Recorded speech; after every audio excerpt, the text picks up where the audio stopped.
Musa, Assalamu alaikum. Faisal, how are you? Wa alaikum salam wa rahmatullah. How you doing, bro? Very good, bro. Jazakallah khair. Last time you were on the podcast was apparently 6 years ago, Yes. and which is just insane, bro. And but the thing is, we've had so many conversations over the years. We've always stayed in touch and stuff like that. But you were in a very different place 6 years ago. I remember, just like off the top of my head, it was pre-studies. I remember you telling me that you were thinking, or you were going to go into studying history. It was pre-studies. You were actually quite like anti-studying, actually, like back then. Before that, I was, yeah. Yeah, it was pre-Arabic fluency. So I think like we were at one point even in the same institute. You were like the higher. The more advanced in the class, but still like not at a point of fluency in Arabic, and you kind of like seemed to not know where you were going to go, right? Like there was the content creator side, then there was the Da'i side, and there was like obviously now the studying and stuff like that. And what I remember is that you would do a little bit of everything. So, and then there was periods, I hope you don't mind me saying, where you would like double down for a season on one of those individual things. Yeah, that's and true. Then other things, but you're doing all of them at the same time. So I remember times where, I think you, for example, you were always doing khutbahs in your local community, just some extent, or for a local group of brothers and things like that. You're also always creating some kind of content, and there were times where you were like, well, I'm going to go full on in content. And then there was times where you've always off for long. And then and you've always Allahumma barik, in some way maintained a relationship with studies and ilm, seeking knowledge. And I've always been able to benefit from conversations with you, and you've always taught me things in our conversations from a knowledge perspective as well. So with all of that in mind, that was all kind of 6 years ago. Where are you now? Who is Musa Adnan now? Allahu Akbar. Crazy question. Assalamu alaikum, guys. Just a quick one to let you guys know that next week, if you're listening to this podcast on time, we will be holding the Marriage and Money Summit, which is an online summit for all couples, newlyweds, experienced couples. And we've got speakers like Ustad Hisham Abu Yusuf, Sheikh Ibrahim Menk, speaking about money and family matters. If you are interested, it's going to be an amazing event. Head over to fg.live and grab your tickets. That's fg.live. It's a 100% virtual event, so you can watch from anywhere around the world. Also, if you want the episode notes from this episode, don't worry. There's some points here that you might think, I wish I wrote that down. Don't worry, we've done all of that for you. You can grab the episode notes of this episode by going to fgtribe.com. All premium members, all members of the FG Tribe get all of the episode notes with the episode. With that being said, enjoy the rest of the app. SubhanAllah, I think around the first time that we'd done the podcast, I had either just enrolled, I think, for the bachelor's in history, or I was considering it at that time. Right now, alhamdulillah, I have completed that bachelor's in history.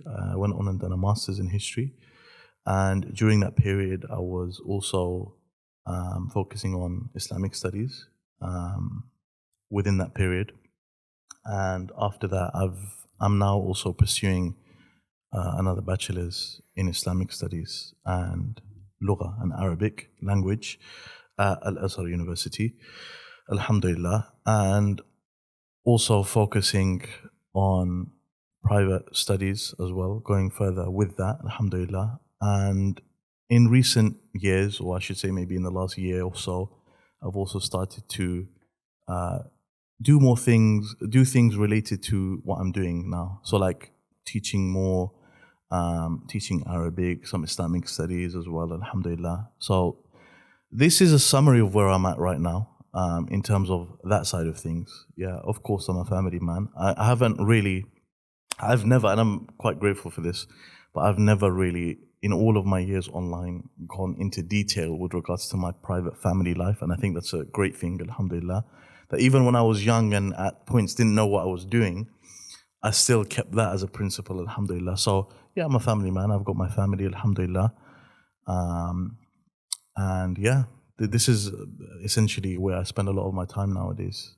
These things. Well, I've always, speaking on the content side of things, I've always admired that you have always maintained a level of awareness with content. You haven't just gone like, okay, I'm going to share everything. Yeah. And do you think a big part of that is because of the fact that you were exposed to content so early? You were creating videos, like you know, you can sit here and say OG, but this is like OG. It's like you were creating videos when you were like 15, 16 years old, which, That's right, yeah. you know, is almost 15 years ago now. Yeah.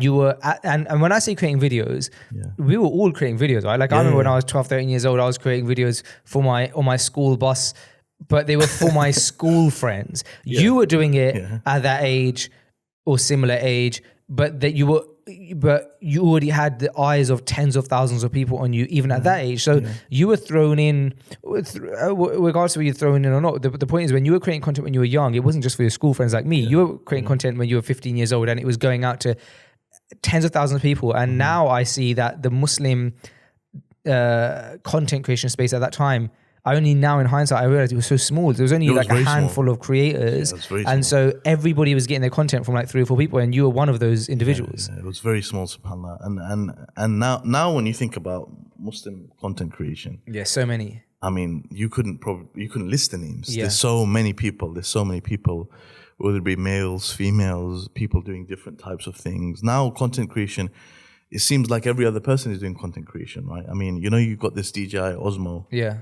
They have a creator combo, right? Yeah. We've got that. So many people are buying that. Yeah. So many people are buying that. Random people, you know. So it's become a whole market within itself, you know, marketing towards creators, what they call influencers, right? But yeah, alhamdulillah, and it's from the tawfiq of Allah, honestly. Many of the things that happen in our lives, it's from the tawfiq of Allah that I never got to us. I've done a lot of different things, man. Like when I was 16, 17, I went through a lot of phases, as you would, and I went through them on camera. But alhamdulillah, I'm very happy that I never, you know, went through anything online that leaves a really bad digital footprint. Even a bad digital footprint. I don't think I have that, alhamdulillah. So, well, you've always been quite wise, I think. Like around the time I started creating content around that time, and I seem to have struck up a good friendship with you, and that was very helpful for me because we'd spend a lot of time together, and you know, you'd come around my house, I'd go to yours, and I you know, I'd met your family, your dad specifically. I mean, you know, it really benefited me. And the good thing about that at that time was that I was able to like talk to you about have these open conversations with you about these things that I was very confused about because there wasn't a lot of people. So all of a sudden you get invited to events, and it's like there's events and there's like, you know, 500 people there for Islamic event, but then they know you because you've created vlogs, like, and it's like, and then I'm like, how do you even, that's so odd, and how do you move? And then we'd have conversations, and you'd be so wise in those conversations. You'd come with a very like, you know, balanced approach and a view, and I found that very useful. And I think potentially you having your dad was helpful to you, and then you were able to kind of pass that to me. And you were younger than me, but I always looked at you as an older in that regard because I was able to kind of balance. And I bro, at that point, because you got to bear in mind, I started, you know, really looking into the deen when I was 20, which is very old in many ways. And so then I started creating content 1 year later. I know I started to do that at 19. I think at 20 I started creating content. Yeah. So I think by the time when you and I met, I didn't even know how to read Alif Ba Ta. I didn't even know Alif Ba Ta. I didn't even know how to read Arabic. And so from a knowledge perspective, I was so early on. It was actually around that time I started doing the Kitab al-Tawheed lectures. And that Sheikh Abu Osama, and that I remember came at such a perfect time for me, bro, because it just shaped, okay, so now I understand what I'm meant to believe, what I'm meant to like know. And I remember it because it was Northwest London, so I would do the drives to Northwest London 40 minutes, and each lecture about 40-50 minutes, so I'd like complete a lecture pretty much on a daily basis. So yeah, I think you've always had that kind of like wisdom aspect. I mean, I'm not gonna praise myself, but I do feel that I did. I do feel that. Well, there it is, the praising. No joking. Yeah, good. No, but I do feel that in a lot of I think a lot of that, what you're mentioning now, goes back to the people I was around. I was going to say, where does it come from? That's probably a better question. Where does that come from? Yeah, so I actually think because I was around older people. Yes. Right, than myself, like yourself, and like some of the other brothers that I was around at that time. My friends were all older than me, perhaps even significantly older than me. So one of the things that does is that helps you think in a certain way, right? I remember when I went back to college, and when I went to college, and I saw the way in which certain people were speaking who were my age at the time. I was like, I don't connect with these people on that level, subhanAllah. So during those foundational years, I was around a lot of older people. And I think that is what definitely contributed towards, perhaps making better decisions, being a bit more wise. Because naturally you speak to your friends about things you want to do as well. So I would speak to my friends, I would speak to brothers like yourself, etc. And I don't want to also paint a picture like, bro, like you never advised me and stuff like that. No, alhamdulillah, like it was a mutual, it was a relationship of mutual benefit, and I think that the group of brothers that we had around ourselves at that time, we've all developed, we've all grown, and we're all doing different things, but that definitely played a role. And that goes back to, that reminds you about the importance of friendship, isn't it? Yeah. Right? It's not only, like, often when we speak about friendship and the utility of having good friends, we often speak about it just on a religious perspective, but it also affects other angles as well. It'll affect your decisions, how wise you are, the way in which you behave as a human being. It'll affect all of those things. So, I think you also have some praise for that, bro. Jazakallah khair.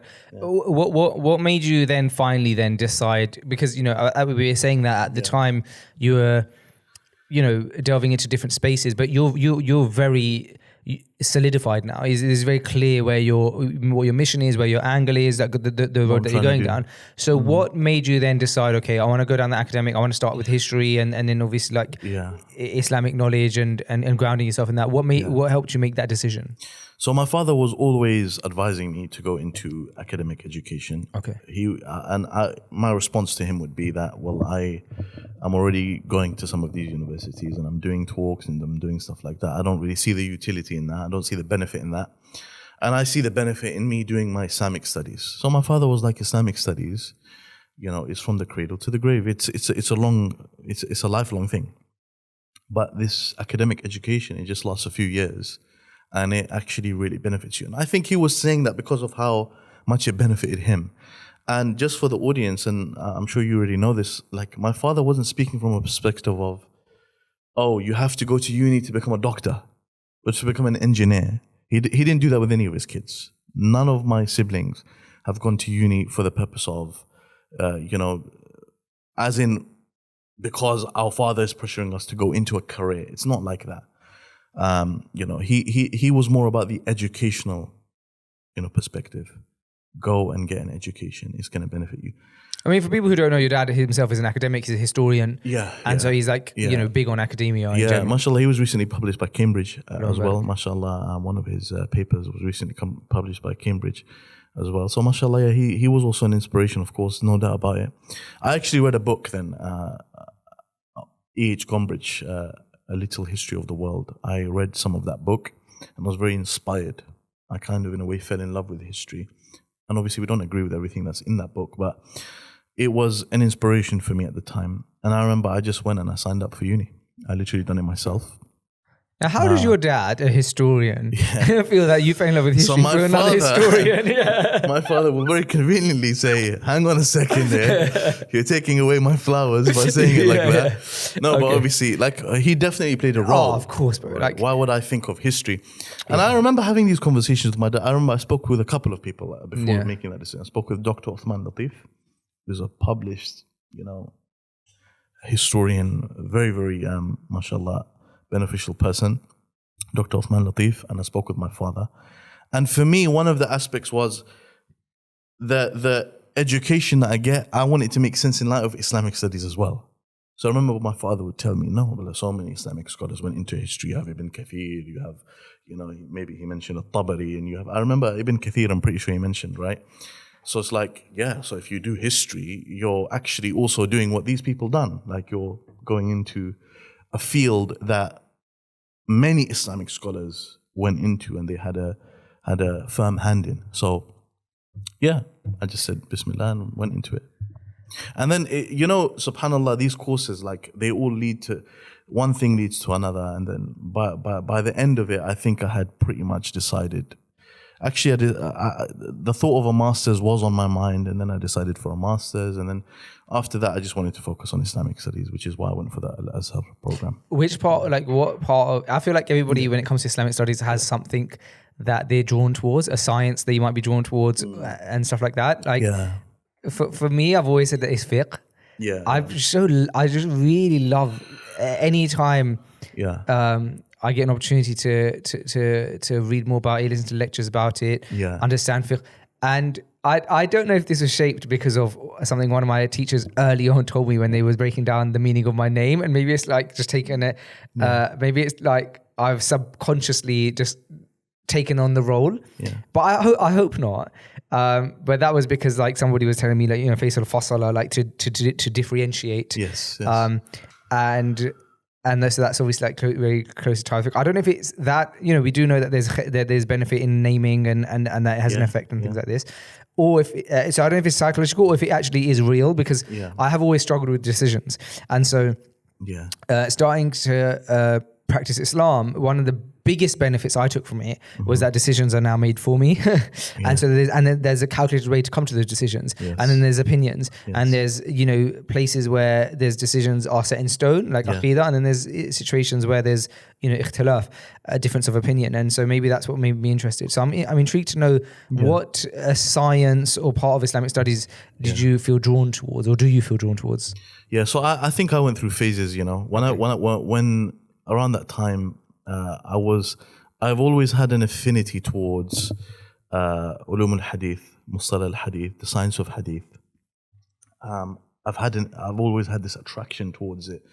And I think this is because of my father's background, like being the Pakistani Ahlul Hadith background. Like usually when you look at a Pakistani family, usually their background is Hanafi. Yes. With my family, it's Ahlul Hadith. Well, that's what I find interesting about Pakistani families is that if somebody's claim, if somebody, I'm not saying, obviously the great Imam Abu Hanifa was of course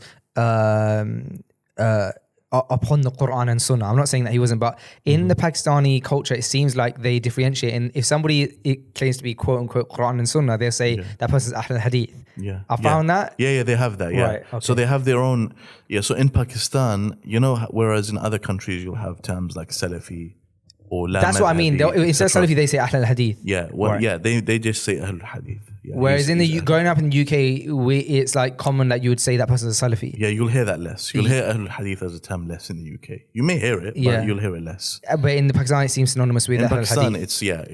it's in your face. Like that's what they use. But yeah, go ahead. Yeah, so I feel like I've gone through phases with that as well. I went through fiqh, a phase of fiqh, you know, where I really wanted to just, you know, study fiqh.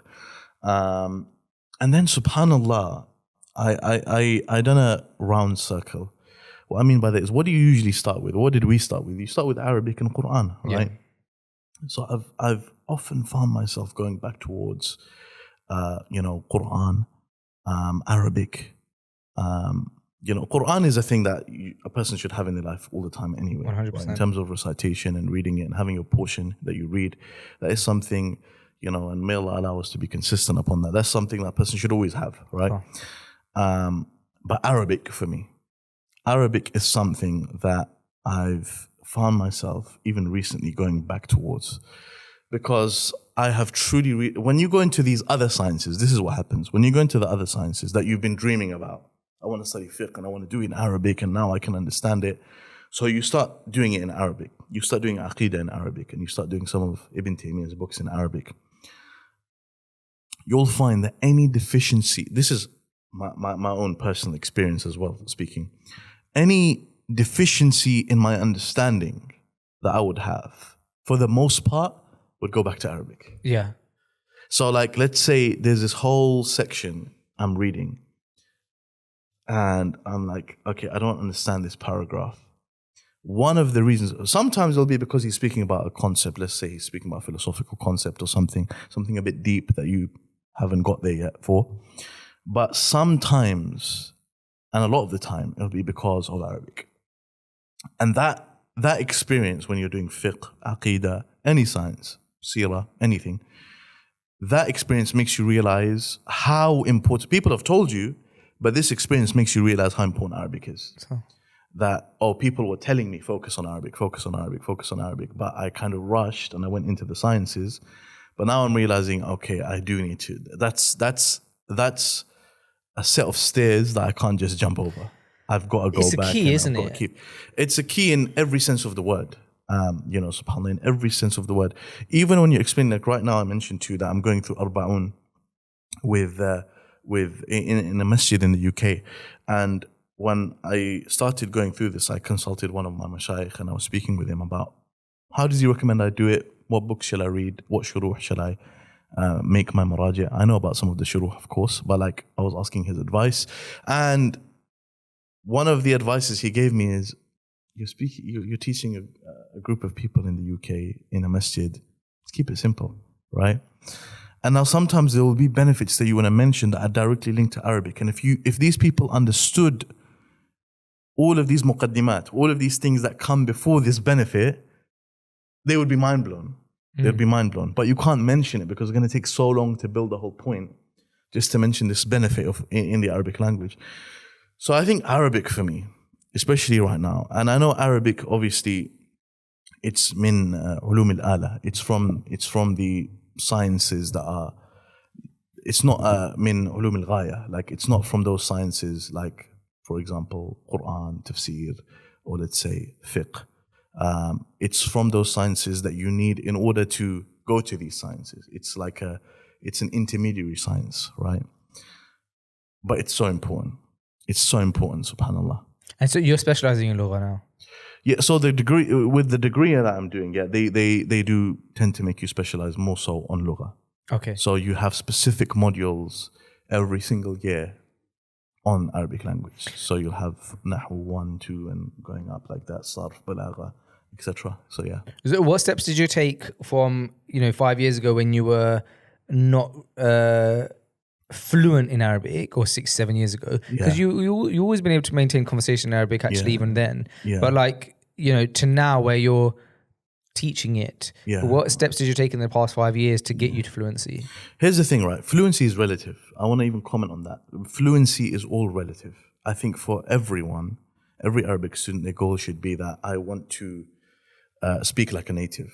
That's what the goal should be. And that is a hard task. It's very, some courses will advertise themselves like 1 year and you're there. It's not going to be like that. It takes years upon years upon years. Perhaps even sometimes you need to throw yourself in the environment, go and move to an Arab country. Sometimes that is necessary. But to be able to speak Arabic with confidence that you can hold any conversation, I could go into a shop and hold a conversation. That level of fluency, if we're talking about it, when I say hold a conversation, bargain with the guy in Arabic, mention the prices in Arabic, study in Arabic, Islamic studies, your teacher's teaching you in Arabic and you're studying in Arabic, like Al-Azhar is all in Arabic. To be able to do that and to be able to speak back to teachers, etc., that also does take some time. What were your steps? And the steps... So the first step for me was the institute that we both went to. Yeah. I was there for 1.5 years.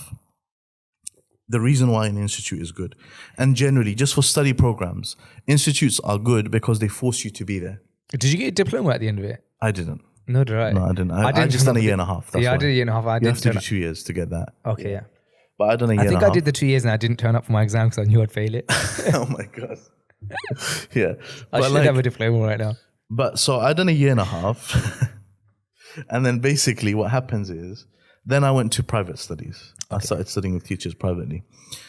In person or online? Online. Okay. Online. Institutional study is beneficial, whether it be at a university or institution like we were at, because it forces you to show up and get the stuff done. So.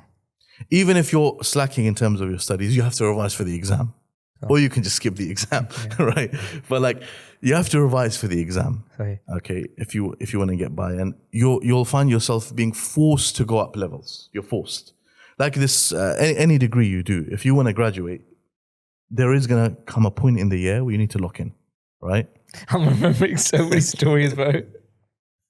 But I remember when I went for my initiation test exam, where they check what level you're on. And then the sheikh said to me, he was like testing your Arabic writing. Yeah. And he goes to me, okay, write dhahaba, And I was like, oh, yes. Like, I'm so getting in like level 1 instead of like the preliminary levels, or like level 2. And I started writing dhahaba and I wrote a dad. And then like a ha, like a light ha, no, a heavy ha, and a dad, and then obviously but it was completely wrong, But I was just like remembering stories from that now. Yeah. So I think the process with it has to be, firstly, okay, we can take something from that. You need to like, for me, like a lot of people ask me as well sometimes that, what steps should I take? Which program should I do? They get very caught up about this. Yes. Which program should I do? Yeah. Should I do Beni Yadayk? Should I do the Medina books? Should I study with that teacher? Should I do this teacher? None of this is truly important. Yeah, the answer is yes. Yeah, exactly. Do it. Just whatever it is. The answer is yes. Just be consistent. Yeah. Just be consistent. Sahih. I didn't do them. I mean, I didn't do the Medina books. I done some of the Medina books growing up, actually, before even the institute, right? I had done some studies into the Medina books, but I never done like a curriculum in that way, like where, when I finish this curriculum, I'm going to be speaking Arabic. Like, you just have to be consistent. Sorry. You just have to be consistently learning, and you don't know where you're going to get vocab from. You might get vocab from here, from there, a random book you read. So for me, look, like, to answer your question about steps, it's less about, people are always looking for, give me step 1, then step 2, then step 3.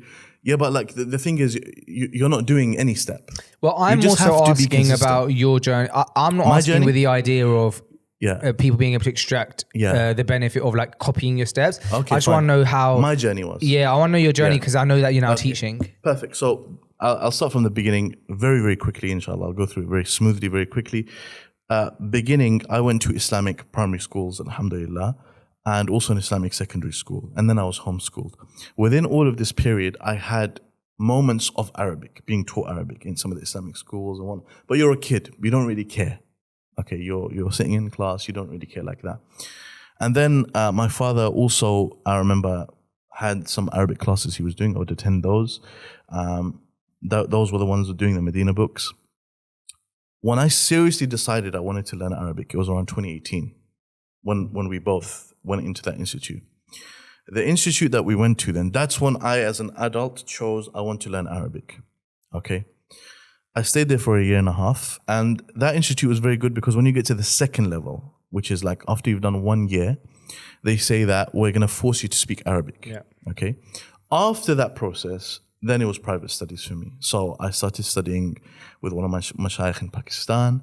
I done some nahu with him. I went, completed a couple of books with him.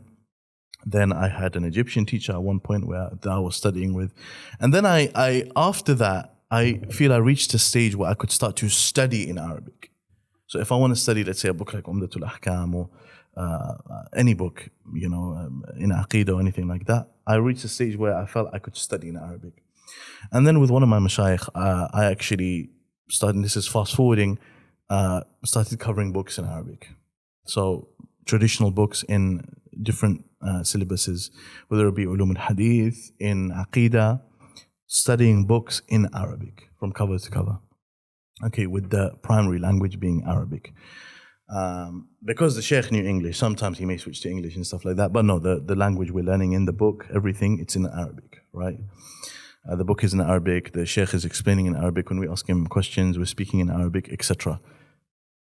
That's immersion. So when you reach a stage where you're being immersed into the language on a weekly basis, it skyrockets. Then it just goes really, really quickly. And I reached that stage, alhamdulillah, and it just gets better.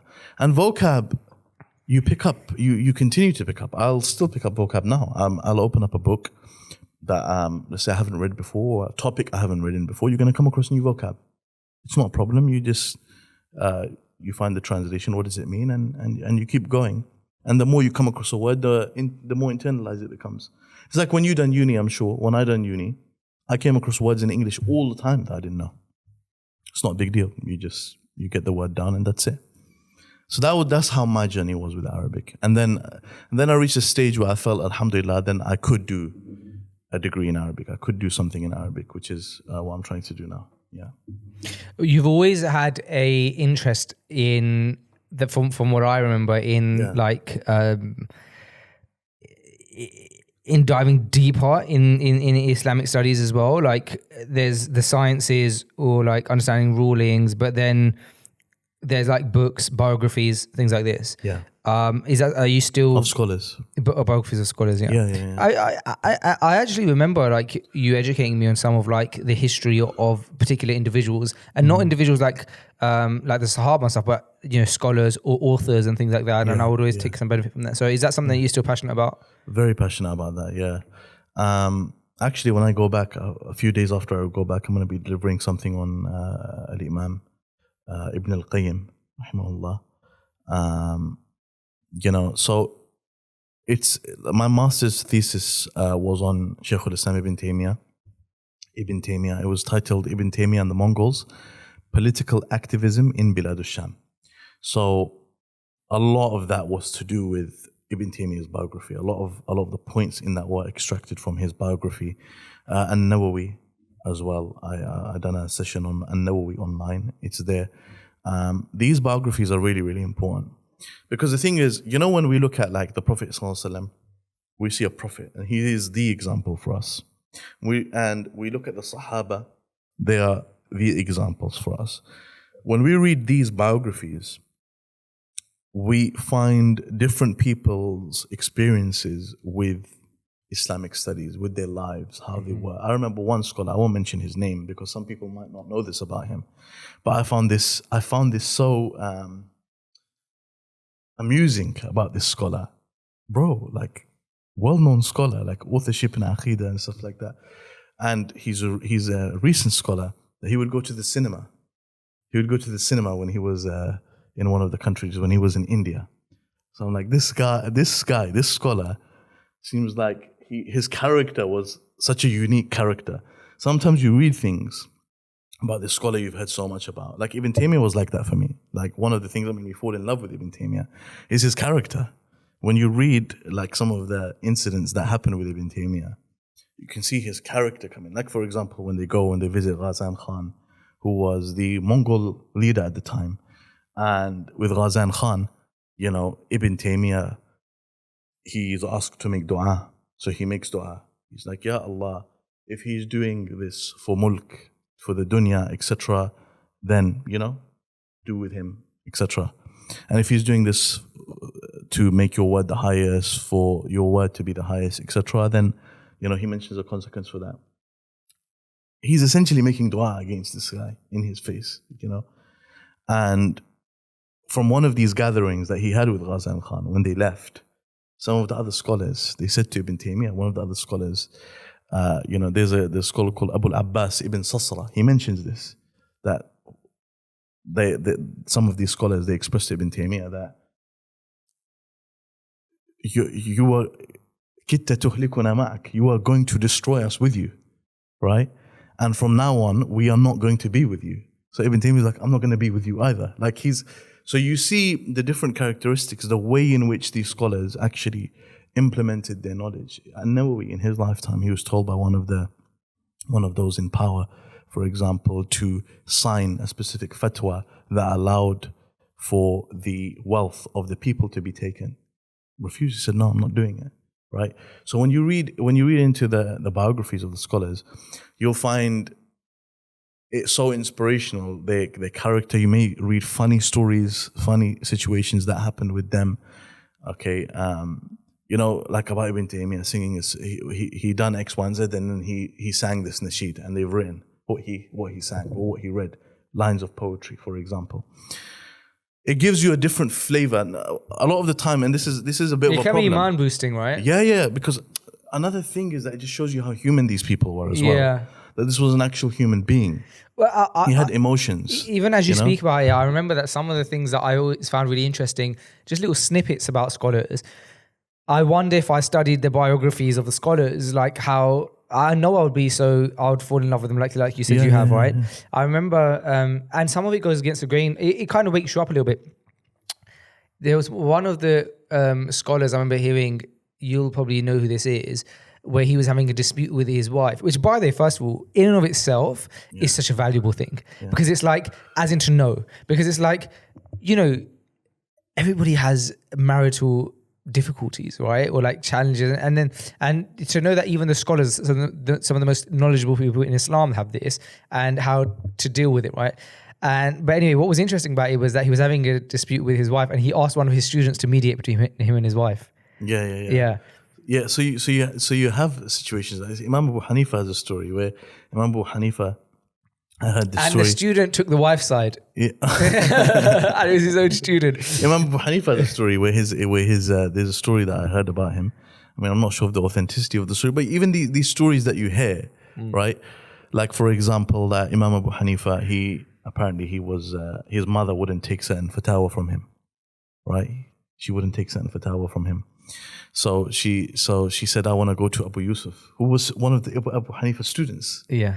You know, Abu Hanifa is, even in the Hanafi madhab, his two students that are so famous, Muhammad ibn Hassan al-Shaybani and Qadi Abu Yusuf. So they go to Abu Yusuf, right? Or they go to I'm not sure if it was Abu Yusuf or another student, but they go to the student of Abu Hanifa. So she asks him the question. So he doesn't know the answer when she asks him.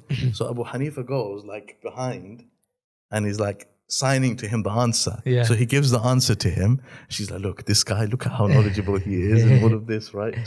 So you have so many stories. It's not only about the funny stories. Like even when you read about the difficulties that some of these scholars went through in their lives. Like Ibn Taymiyyah, he died in prison. He passed away in prison. Yeah. You know, subhanAllah. And or if you hear how many like the scholars, like they were not married and stuff, because they're focused on their knowledge. I remember hearing one story about one of the scholars. He was going to collect a hadith. Yeah. And back in these days, you actually could collect the hadith. You could shorten your chain by collecting it physically if the person was still alive. Yes. And at one point, he got to this place and there was a bridge that he had to cross. Yeah. And he, like, imagine the value of collecting this hadith from someone else, but he just had to cross this bridge. But he remembered that his mum told him that I don't want you to cross this bridge, dangerous or whatever.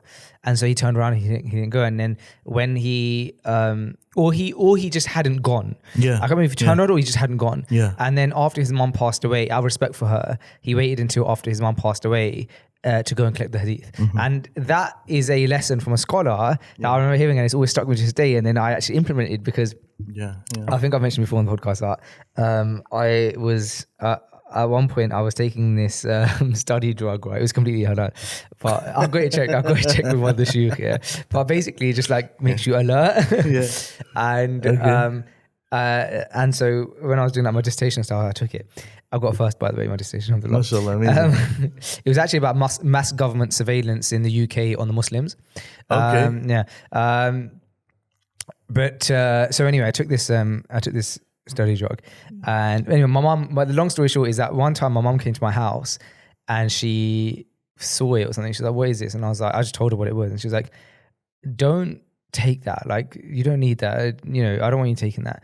By the way, you've met my mum. Yeah, of course. She's super chill. Yeah. She's like, it's very rare for her to be like, "Oh, don't do this, don't do that." She's like, you know, she's very, very chill. Yeah. But as soon as she said that to me, I just remember the story from that scholar. She said it so like, well, to this day, I've never taken that medicine ever again. And this was like now, maybe like 5-6 years ago. Yeah. And I remember when she said that, I just dashed it. And I just thought, just because it just reminded me of that story of that scholar who just purely because his mom said, he knows that there's nothing wrong with him crossing that bridge. He knows it's completely safe. He's going to do it in a safe way. Yeah. You know, I wasn't abusing this medication, but I had them as a backup for a difficult day.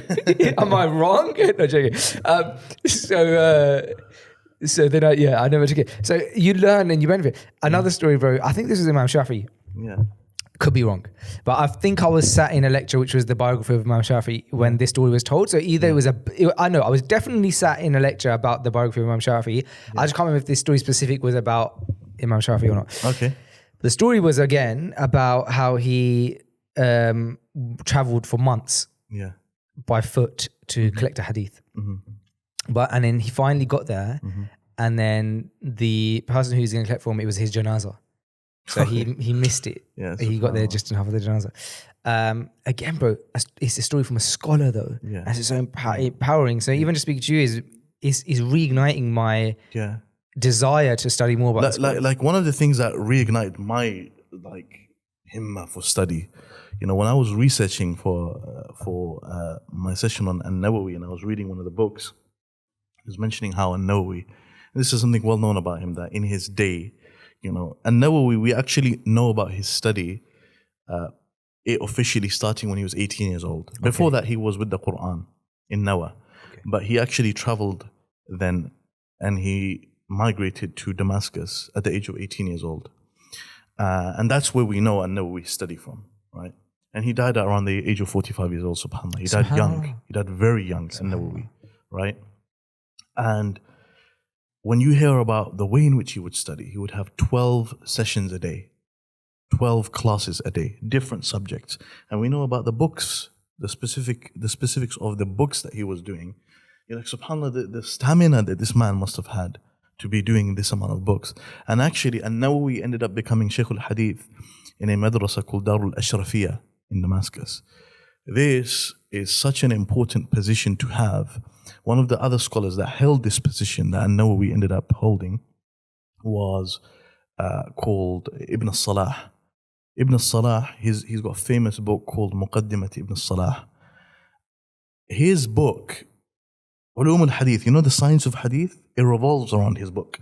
Let's just put it like that. It revolves around Ibn al-Salah's book. And Nawawi held the same position as him at this madrasa. Shows you how big of a scholar An-Nawawi became, right?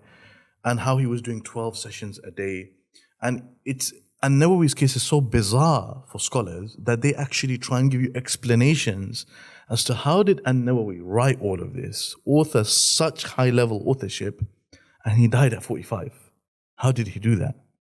So, for example, one of the theories that's put forward by one of the mashayikh is that An-Nawawi was engaged in something called at-tasnif at-tahsili, which means authorship which essentially facilitated for him to study.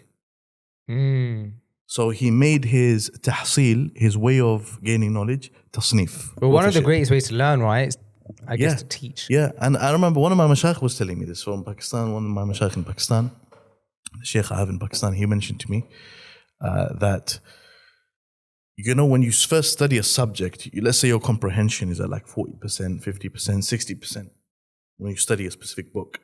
When you teach that book, your comprehension goes into the 90s. You notice it with even raising your kids. You can even relate it to the secular world. Like if your kids, you have to do, I don't know, even teach them something for their homework. Multiplication or whatever, right? Like if in its most basic sense, something like that. Yeah. It's like, or long division. You learn it, you have it in the back of your head. But when your kid needs to do it, you kind of like remind yourself of it, and then you teach it, and then you learn it like much better. And then 100%. Even Arabic, and it's like I learn so much Arabic from I speak to my kids for the most part in Arabic, and so amazing. I'm learning as I'm teaching them. Yeah, and I'm so often, bro. How do you find that? Because I'm looking to do that as well. The best. Really, yeah. But the difficulty is being able to stick to it. Are you able to stick to it? I am now. So I started when you're very young. I started. Yeah, and I gave up. Okay. And the reason I gave up was I always use this example because it's such an insane, absurd thing to say. But I say, well, I don't know how to say skirting board in Arabic. And what I meant, the meaning of what I'm saying is that there's certain things that are just I'm never going to learn the word for skirting board. But if I say, so then I was struggling too much. But first of all, as I improved my study, so I've had a teacher now for the last couple of years. I've switched with a few, but I'm for the last kind of year or two, I've been with this sheikh from Egypt. And so it's he encourages me, but then so my vocab has increased, I guess, improved, so that's been helpful. But other than that, you realize that you can say everything in there's one sentence, and you can build around that sentence. Yes. So, and that's, by the way, so my kids, until from 0 to 5 years old, they can only speak English. Yeah. From 5 to 6 in the past year, they're decently fluent in Urdu and Arabic. And the reason for that is because it's basically built around one sentence. So in Urdu, the sentence has been like, so you say like, मैंने पानी पीना है. Yeah. So that would be his main sentence, which, you know, as you know, means I want to drink water. Yeah. So now he like my older Zakaria will say, like he'll say, it's funny when you hear him, but actually if you think it's actually quite clever, so he'll say, so मैंने पानी पीना है, he'll say like, मैंने, like apple खाना है. It's the same sentence, right? Yeah. So he's still building on one sentence, but he'll say apple in English. Yes. But he'll say, so it's like, okay, so then he'll say, मैंने toilet जाना है. And it's like, so oh my gosh, like, he's speaking so much, but actually he's just saying the same sentence and he's changing like one or two words, but he's the exact same sentence. He's got the structure. Right, so sometimes he'll say something wrong, like he'll be like, now we used to be taught him like mujhe, right? So like there's a man and there's mujhe. So now he'll be like mujhe pani pina hai. So it's like, okay, it's wrong, but it's great. It's great, 100%. And so now then we realize we're saying Arabic. So now he's like, because in school they said to me, when he first like started, he was like struggling a bit in Arabic because the teacher was just like, he's an Arabic teacher who's teaching Arabic, and he was like, whoa. I was like, that's weird because I speak to him, and then again it was a sentence thing. So it's like, okay, let's just completely simplify this. Let me stop talking to you and let me simplify my sentences. And so then it's like, so now he'll say stuff like, instead of me going like or fixing like individual words, he likes to say ana urid, right? So I'm like, I'm not fixing that, it's fine. He'll say ana urid this, and he'll just say everything is based around that sentence now.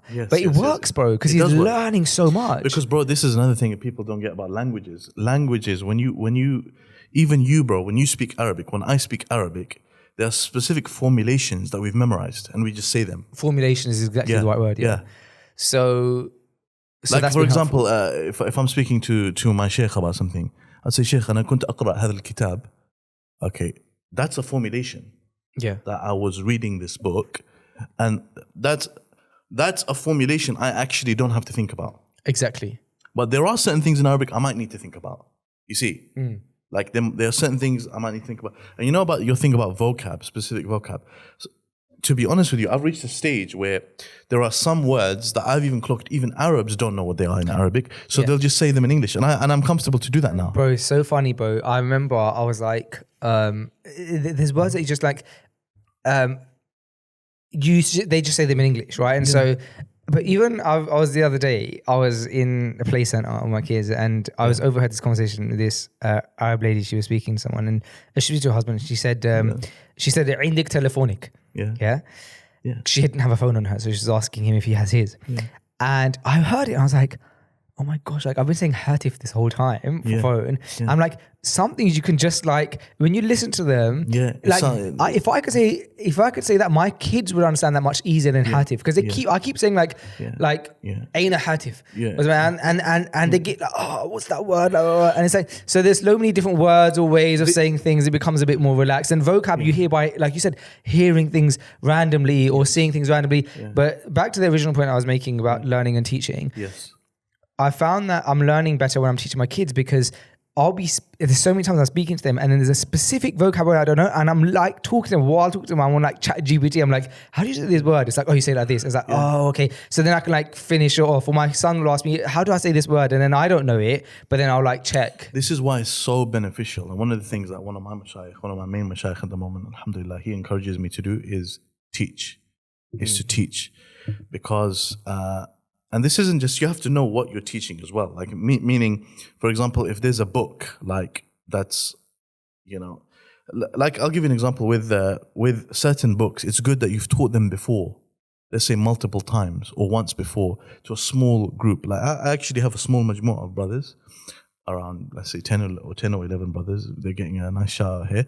10 or 11 brothers, which anything I want to teach, right, I'll just go through it with them. I'll just go through it with them.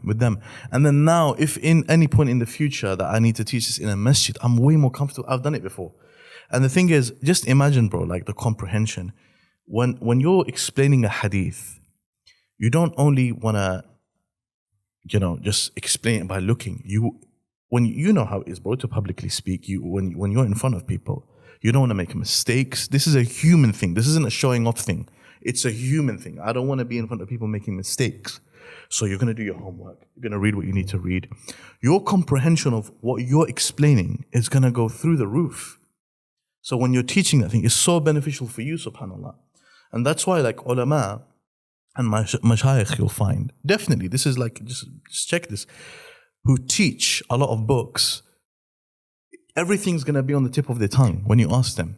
This reminds me of a story about Sheikh Abdul Muhsin Abad. He was teaching, and one of his students was reading a hadith from the book.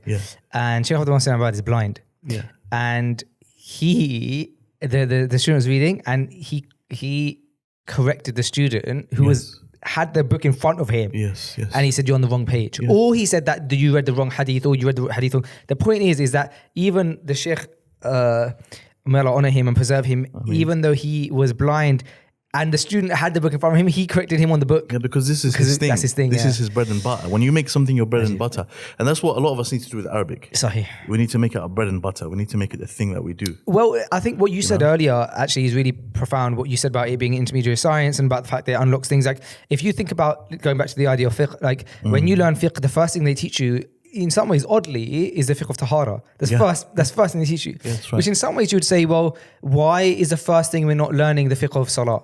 Because salah is literally the first thing we're going to be asked. The most important thing, like, the scholars debate whether a person is Muslim if they don't pray salah. Yet we're learning about the fiqh of tahara. Well, the tahara and cleanliness is the key to salah, right? Exactly. And so now it makes sense. So Arabic is the key to knowledge in a lot of these things. So there's only a limited amount or so much we can learn without having the language. So I'm really enjoying hearing these stories about scholars. So in that, with you having become so passionate about learning about the scholars and the biographies and things like that, can you tell us some more interesting like things that you picked up on some of the scholars, whether it's stories or habits or things that you found interesting and kind of made you smile?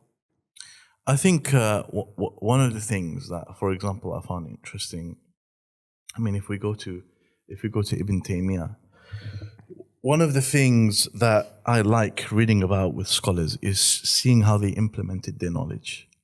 Okay. You see, we've become, as people, so used to hearing that, oh, so-and-so memorized this, and he's memorized that, and this scholar memorized this, and he memorized the 6 books of hadith, etc. We've become very used to hearing that. But one thing that we're not necessarily used to hearing is how a specific scholar implemented his knowledge. That's very true. How he put, his money where his mouth is. I want to hear that. I want to see that, right? And one of the things that made me fall in love with Ibn Taymiyyah, rahimahullah, is that he was like that. He was exactly like that. He one of the battles that he fought, Marj al-Sufar, the Tatars, they tried to conquer the Mongols. These people were claiming to be Muslims. And Ibn Taymiyyah didn't make a wholesale takfir of them. Nowhere does he have a statement where he says that Tatars, all of them are kuffar. But he said, from amongst them are people like this, from amongst them are people like that, etc. So Ibn Taymiyyah, when he's speaking about the Tatars, the Mongols, okay, and bear in mind, Ibn Taymiyyah was born in what year? 1263.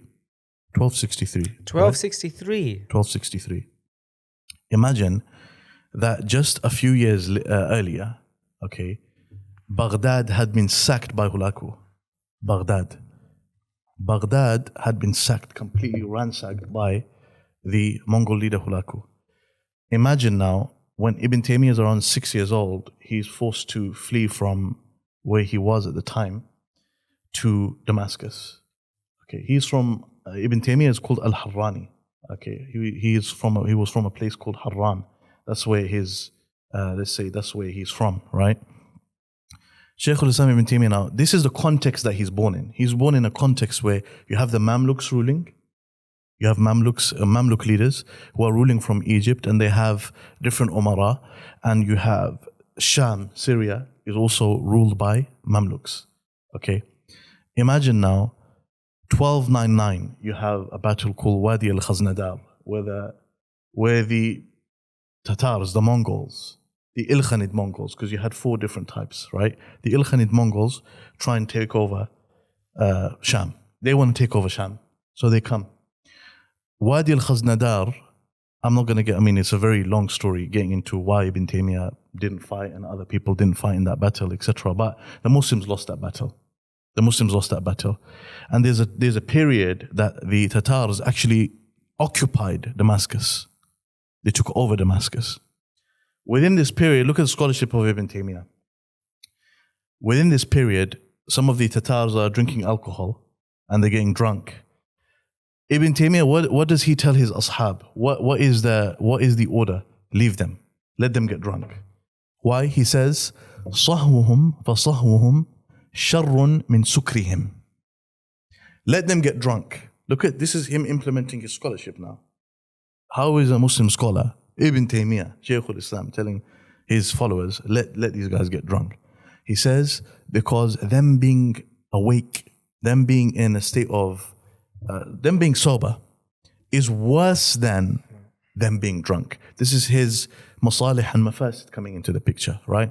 Another example, around the year 1303, the Mongols ended up leaving Damascus, and then they tried to come back, okay, and one of the battles that ends up taking place is in the year 1303. This is called Marj al-Sufar. This is the battle where Ibn Taymiyyah fought physically against the Tatars, and the Muslims won that battle. And if the Muslims had lost that battle, the way in which Bilad al-Sham is today, it would probably have been different, subhanAllah. So Ibn Taymiyyah physically himself fought in that battle. And what did he tell one of the amirs? He says, put me in mawqif al-maut. This is where you're seeing a scholar who understands what everything means. What does that mean? He literally tells this amir, this leader, put me in the place where people die. I want to be in the location of this battle where people are going to die, where people die. I don't mind losing my life, subhanAllah. So when you read about people like this, like for example, at one point, Ibn Taymiyyah realized that some of the Egyptian faction of the Mamluk army, they had returned back. Al-Dhahabi mentions that this turning back, perhaps it was out of cowardice. The weather is also mentioned as an example. Ibn Taymiyyah, he goes on his horse to Mamluk territory in Egypt. Why? To say to them, what is going on? You need to come and help your brothers in Sham. You need to help them of what's happening there. So when you see, so my paper essentially discussed Ibn Taymiyyah in a number of roles. Ibn Taymiyyah as a scholar, Ibn Taymiyyah as a diplomat, Ibn Taymiyyah as a soldier, okay? So when you see Ibn Taymiyyah as, in all of these roles, you see that this man, it's not right that I just know him for Wasatiyah, or that I just know him for Tadmuriyah, like these books he's written, amazing books. But he was way bigger than that. He was a human being who actually implemented what he learned, and he died in that way. He died because of essentially holding to his beliefs.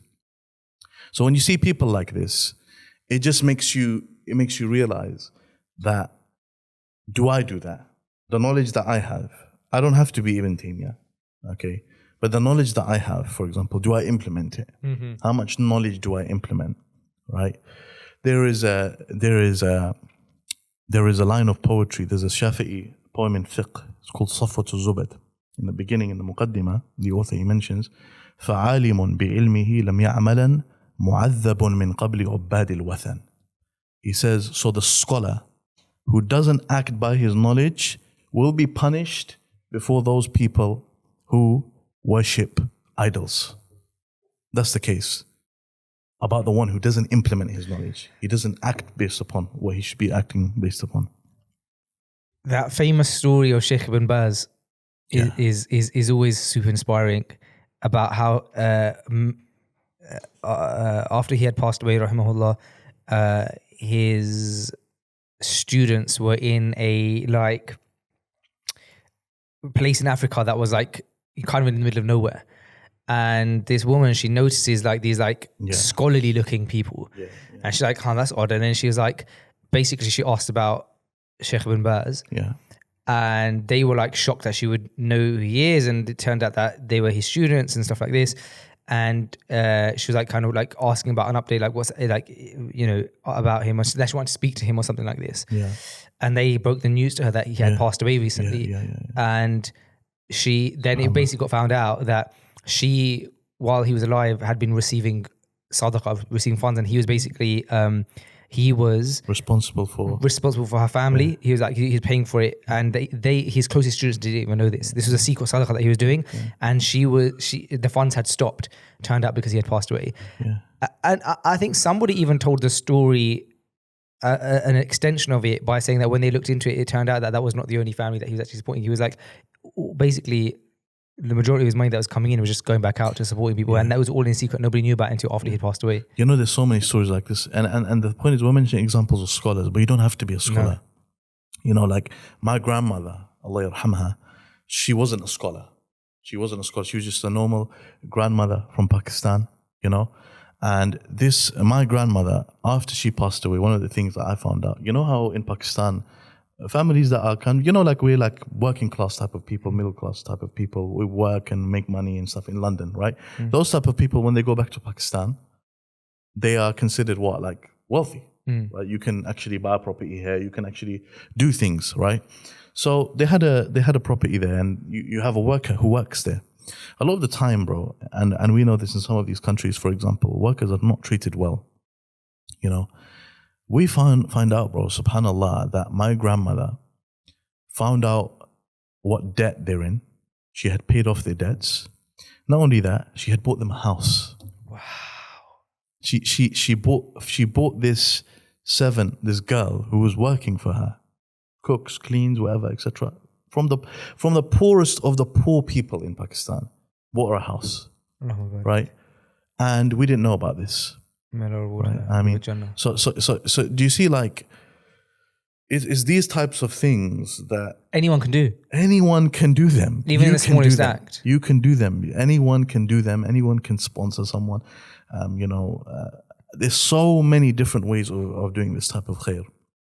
And this is literally, you know, like, you know, there's that like famous tashid, هَلْ لَكَ سِرٌ عِنْدَ اللَّهِ. This is literally what it is. Do you have a secret with Allah? Right? بَيْنَكَ أَنْتَ وَبَيْنَ اللَّهِ. Something that is just between you and Allah. And this is one of the biggest issues with social media, by the way. There's no secrets left. Yeah. Not only have people become used to showing their deeds online, they show their wife online, they show their children online, they show their salary online. Now it's, remember when we were like on YouTube, it wasn't normal to talk about how much money you make from YouTube, right? Yeah, that's true. Now just right, you'll find everyone talking, oh yeah, on AdSense I made this amount of money and this. It's not about this topic though. It's about the concept. People have become so comfortable and open with speaking about the most private things online. So naturally, everything is going to become online. Even your good deeds. And this is what we have to think about. Like some of us who are involved in good work, da'wah work, sometimes like we spend our whole life doing this good work. What if you're not sincere? What if you're doing this just so people can praise you and people can say good things about, people can say you're a student of knowledge or that you're knowledgeable or that, oh, mashallah, he's improved a lot and he's done this and he's done that. That this is real life, and it's very dangerous. Sahih. It's very dangerous, and we've normalized this. Actually, we've normalized this. You know, the Sahaba, they had private lives. There are things about the Sahaba we don't know, right? So imagine now there are secret deeds of the Sahaba which we came to know because of something else. You know how we know, for example, one of the companions, he would forgive people before he said, this was a private deed. Yes, we know it because of rahmah of Allah, alhamdulillah, we can act based on this. But the Sahaba that shows you Sahaba would do private deeds. Yeah, if there's some private deeds that we know of, imagine what we don't know They would do private things that, you know, are between them and Allah. Now we've become so used to, you know, even this thing has become, you know, the asl. For some of us, it's become the default position that, oh, I'm going to give in front of other people just to encourage other people. That's a good thing to do, don't get it wrong. But don't make that the only thing you do. Yeah, don't make that the default, yeah. That's the only thing you do. That whenever I give in public. So people, you see.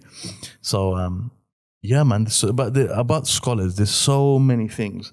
And that's why there's so many books people can read, even in the English language, that are inspiring, that inspire a person. I've seen, mashallah, online, you're talking a lot about mannerisms, how to deal with people, right? There's so many things you can learn about mannerisms, how to deal with people. You know, what's correct, what isn't correct, what's right in a specific context, what isn't right in a specific context. Because, you know, even this point on mannerisms, by the way, some people are under the understanding that having good manners is just smiling all the time and being polite all the time. Sometimes good manners necessitates that you say something to someone that in normal circumstances you wouldn't say, right? Sometimes that's necessary. Sometimes to speak to a specific person, like we have narrations. For example, we have the narration of Abu Bakr radiallahu anhu. I mean, I won't repeat it for the podcast about what he said, that people can check. What did he say to someone who done a specific act, who done a specific thing? So the Sahaba were like that. Hikmah is placing everything in the right place at the right time, you know? Understanding when is it that I need to say X, Y, and Z. The Sahaba at times, they wouldn't have just smiled in someone's face and just let everything go. Sometimes you need to confront someone.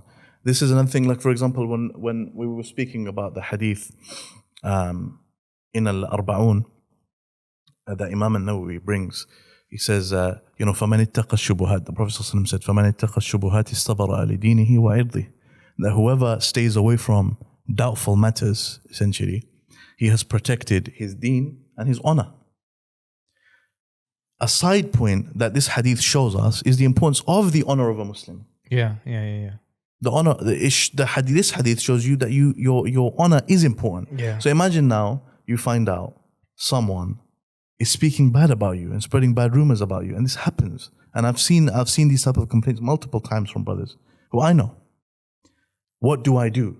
It happened just recently with one brother when I was in London, and my sheikh was actually there present, etc. But I mentioned to his brother, you should go to that person and you should tell him, don't speak about me. Yeah, you should defend your honor. Don't speak about my honor. That's what it is. Why Islam has honored your honor. It has given a level of importance to your honor. If you don't give it that importance, people will say whatever they want about you. People can say whatever they want. You know, so, and that's from good manners. That is from good manners. It's from good manners to defend your honor. Sorry. Not let people say bad things about you. And you look at what maslahah dictates. What is the right approach for me to take on this specific issue? If the right approach is to be harsh, then you be harsh. You know, sometimes, for example, you may do something wrong against someone and you go and ask someone to forgive you and they say, I don't forgive you. Inside they've forgiven you. But they may say, no, I don't forgive. I'm not gonna tell this person that I've forgiven him, because if I tell him I've forgiven him, he's going to keep doing the same thing with other people. He's going to keep doing it. So there's so many lessons that we can extract from the lives of scholars. So many things. SubhanAllah. Yeah. The other benefit that I've just taken from what you said is, you know, Sheikh Shaybani from Masjid Furqan. Yeah. He says, MashaAllah, you got a lot of stories about contemporaries. MashaAllah, I've seen you. It's very good though. I need to get to your level. No, it's not a level thing. It's very good. Yeah. He says, you know, when it comes to decision making, actually, he was specifically speaking about this in one of his lectures about fiqh, actually. Yeah. He was saying, like, well, then when you say, how do I make a decision? Yes. He said, you're not meant to. Like, you go to your sheikh, you go to your scholar, and you give them your context, because otherwise, I remember this. This is when he was speaking about madhahib, and he was saying that, you know, if you say, can I take this ruling from this madhab? It was in a Q&A actually. Yeah. And so someone said, can I take a ruling from this madhab and then a ruling from this madhab? And he said, no, like, just because from a fiqh perspective there is a basis for a certain decision, you're not allowed to just take the easy decisions from each madhab, because he said what you're doing is you're creating your own madhab now. You're creating the madhab of all of the easy rulings or the madhab. His point was, if you are struggling with something and there is an opinion in a different madhab or something, then you go to your sheikh and you say, look, this is my situation. You make the decision for me. And so kind of, I know I'm kind of going in a roundabout way, but I'm saying like, it's really linked to what you're saying in that the importance of the people of knowledge and having the people of knowledge around you and making asking them to help with kind of decisions and stuff, and not just saying, okay, I've heard this, let me make my own decision. It's actually important. But before we go on, there's actually something else that I remember that I really want to speak about on this episode. Okay. But before we do, let's go over to Ibrahim because he had a question. Great stuff.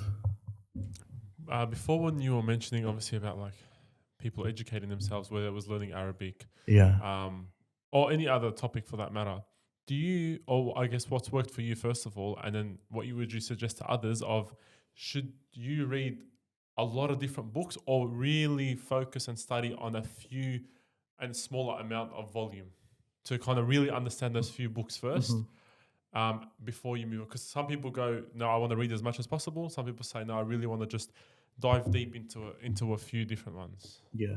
So this is like a madhab question, meaning like it depends on who you ask, right? For me, like one of the advices I've been given by one of my mashayikh, and I'll just repeat what he's basically mentioned. There are two ways, as you mentioned. There's a way that I focus on one book and I really, really deep dive on this. I take notes on that book. I put sticky notes and I do all of that. Or I just get through the book and then I keep going. The thing is, one of the things I found beneficial as well, personally, is that we have to become readers again. And we have to become used to completing books. That's what it is. And what that essentially means is just complete books. Just keep reading books. Just keep reading. Because sometimes, with the first approach, what can happen is perfectionism comes into it. Oh, I'm still on this book, etc. And there's another thing as well. Some books are authored for the purpose of they are not authored for that purpose. They are not authored for the purpose of you spending loads and loads of time on them. So when you do that with this said book, you're actually doing something that's against the purpose of this book. You shouldn't be doing that with the book. So like, let's take a seerah book as an example. I could read loads of seerah books, or I could just focus on Al-Rahiq al-Makhtoom, one book. You see, so the benefit on focusing on Al-Rahiq al-Makhtoom would be that, I'm zooming in on it, I'm getting in specific issues, But then the issue with that is there may be other things mentioned in other books that you're not getting, you see. So the beneficial thing to do, perhaps the most beneficial thing to do, is to read a book with concentration, try and get what you can from it, and just get in a habit of reading and continuously repeating books, even if you have to read a book twice. And sometimes people think that they aren't going to remember what they've read. You'll be surprised. Sometimes you remember what you've read by someone asking you. If I ask you to summarize a book that you read, you might struggle. I'm not sure. But then if I ask you about a specific issue mentioned in the book, you might remember that issue. I feel like for me, when it comes to books, whether it's about like deen topics or like business, for example, or something, when someone asks me a question about the book, or if I'm teaching something I've learned, it kind of reaffirms to me, okay, I have learned it and I have taken in what I've read. So back to the point that you were making before about when you teach, after what you've learned something, I feel like it gives me that confidence booster that, okay, now I have actually taken in the lessons from a specific book. So I agree with that. Obviously, and there are some central books that a person should, if they're studying, for example, they should try and summarize the book. So let's say there's a central book in a specific field. The way you benefit from that is you read the book, you study the book, and then you do your own summary of the book in, like, let's say 15 pages, 20 pages. That way, you don't need to necessarily go back to the original. You can go back to the summary and do it like that. There's so many ways. Sometimes we get very caught up in the process. Should I do it like this? Or should I do it like that? Or should I do? And it's just about just do it. Just do it. Just do something and be consistent. There'll be khair. And I feel like something works for different types of people as well. Like exactly. There's not a one size fits all. There's not. Some people prefer to learn in other ways, in terms of either taking their time or being quick or taking notes, summarizing. Yeah. Cool. The Ramadan has come in, so we'll start rounding up the pod, bro. But just as the episode is ending, I remember. Is this what you wanted to speak about? Okay. So, bro, do you remember? We've always known each other for a very long time. Actually, how long has it been? I would say 10 years. How old was I when we first met? I think you were 17. Yeah, so that's like 11 years or so. 11, 12 I remember years. you being 17, so for sure. Yeah, that's more than 10 years. Yeah, so it's been over 10 years to know each other. And actually, first of all, actually, Jazakallah khair, because a lot of the my transition from like creating content to actually like being able to make it a career has come in the early days, especially from your help, because like you introduced me to the people like Yaman channel, and that's where I first had my first presenting gigs and things like that. And on that, bro, I was reflecting on some of the fun that we had and like the humorous parts of it. And there was a time where we were first presenting on Yaman channel. Not first presenting, we were presenting for a while, and you and I were doing a show together. We were doing it with Sheikh Wasim Kempson. Yeah. And we had some callers, a call-in show, and there was like there was a guy on a cycle. Series, there's a guy on a cycle basically who called in while cycling, and it was hilarious. And we were laughing. We had such a good time. And I remember always reflecting on that so positively. And we're like, me and Musa used to have such a good time on camera. And even the Sheikh, like he was like such a good sport and stuff like that. Yeah. And so recently I was, and it was genuinely such a good time. We had such a laugh. But recently I was remembering that. And then I showed the boys at my house that footage because I had it. And so it's been years since I've seen it, right? Years and years and years. So I was showing them. And as I showed them, I actually watched it and I realized how inappropriate it was now. Yeah. And I think both of us have actually grown. And actually, like, I looked at it a different light this time and I was like, subhanAllah, like, at the time and even after that, we've always had a laugh about it and things like that. And, you know, it's not to put down on it because, it, you know, then to an extent, like a caller is calling in, asking an Islamic question while riding his bike, like, and you can hear the traffic in the background and stuff. It's fun. But, you know, now looking back on it, I realized like that I kind of, maybe from an attitude of gratitude, being happy that we've matured and grown and that wouldn't happen anymore. Because if you look at the context, actually, it's like we're on an Islamic TV channel, you know, people asking the Islamic questions and we sat next to a sheikh and we're like having a bit of a giggling fit. And I thought to myself, you know what, alhamdulillah, we've grown from that. And we were young. But also, I wanted to even like acknowledge how wise and loving Sheikh Wasim was to us. Because he could turn around and be like, boys, like, you know, we're doing this thing. And he was actually, while maintaining his own izzah, by like being quiet, so he even like allowed us to have the space where we were able to grow in a way where he wasn't like telling us off, but like we were able to, around those times, learn from him and benefit from him. I remember like one example around that time when we were about to go live and it was the final day of Ramadan and you were on the final few pages of Juz Amma to complete your reading. And the producers were counting down and they were going, all right, guys, we've got 60 seconds left. And you were like, because once we started the show, that show was the iftar show. So we were ending Ramadan live. And it was me, you and Sheikh Wasim. And so as soon as we go live, bro, that's it. You don't have time to read anymore. And you were the main presenter on that show. And I remember they were counting down and Sheikh Wasim said to the producers, wait, he is about to finish. And I remember like either... I don't remember that. Yeah, I remember that. Good, and I don't know if they like played an extra video or whatever, just to let you get your khatam of the Quran. And they're the kind of ways that actually spending time with the people of knowledge, you know, he could have so I'm just like, in that moment, he could have told us off. In the laughing bit, or other times he could, but he through being around him steered us in the right direction. And I think like that helped, right? You know, on this, I guess I wanted to like make a public thing of saying like, actually in hindsight, that's probably wrong of us. We should have held it together. But there's a beautiful lesson we can take from this very quickly, very shortly, right? And that is that, what is the role of a student and a sheikh? What is the role of, or any person of authority and a person who is, let's say, lesser in authority in a specific field, in a specific thing, right? So I'll give you an example. Islam has honored Ahlul Bayt. Islam has honored them. Even to this day, we should show respect to someone who's from Ahlul Bayt. We should show them respect, okay? That they're from the family of the Prophet ﷺ, etc. We should show them a level of respect. Our mashayikh, we should show them a level of respect, etc. Parents, we should show them a level of respect. That is from the, let's say, lesser party, or the party on the, you know, lower end, let's say, just for the sake of explaining, their relationship with the upper end. But how should the upper end be? And this isn't spoken about a lot. The upper end should respond to this with humility. You see, as a child, you should be good to your parents.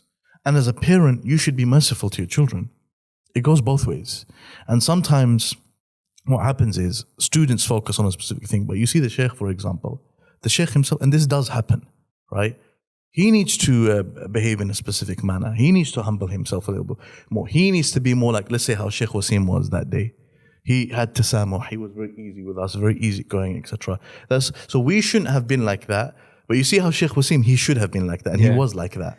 It's taken me 10 years to get that benefit, but now we're reflecting it. It's like, at least I got the benefit. And even if we spoke to him today, he would be, and this is essentially his job to do. But you see, it shows how he's implementing his job, which is he would say, no, that was nothing. It was okay. It was fine, etc.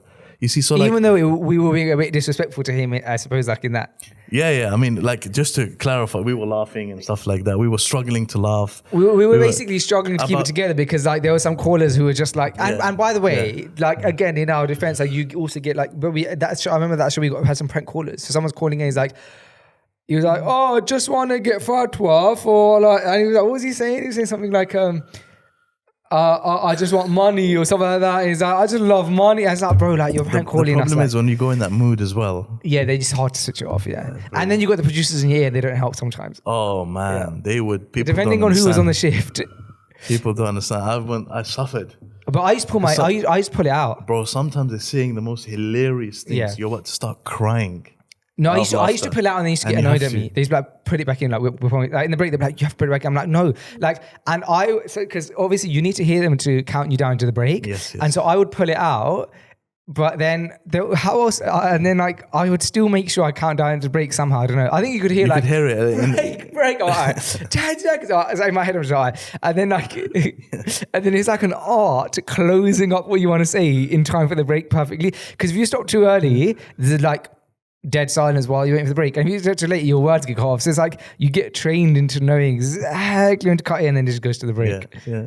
But all of that stuff you taught me, bro, I was literally like just learning from you at that time because you were presenting from so much earlier. And I was like, no, mashallah, man, you've done fantastic. You helped me a lot, bro, honestly. No, bro, you've done fantastic for yourself, mashallah. It's all from Allah. Mashallah, you're here, you got your podcast, it's going very great, mashallah. You got the brothers involved as well. Alhamdulillah. It's excellent, mashallah. Yeah. Musa, jazakallah khair for your time, honestly. I really appreciate it. It was lovely to have you on. Likewise, and inshallah, pleasure. we can see you more, man. Doors always open for you as always. Jazakallah khair. Don't make it another 6 years, bro. Inshallah. Inshallah, I'll be back soon. Assalamu alaikum. Assalamu alaikum wa rahmatullah.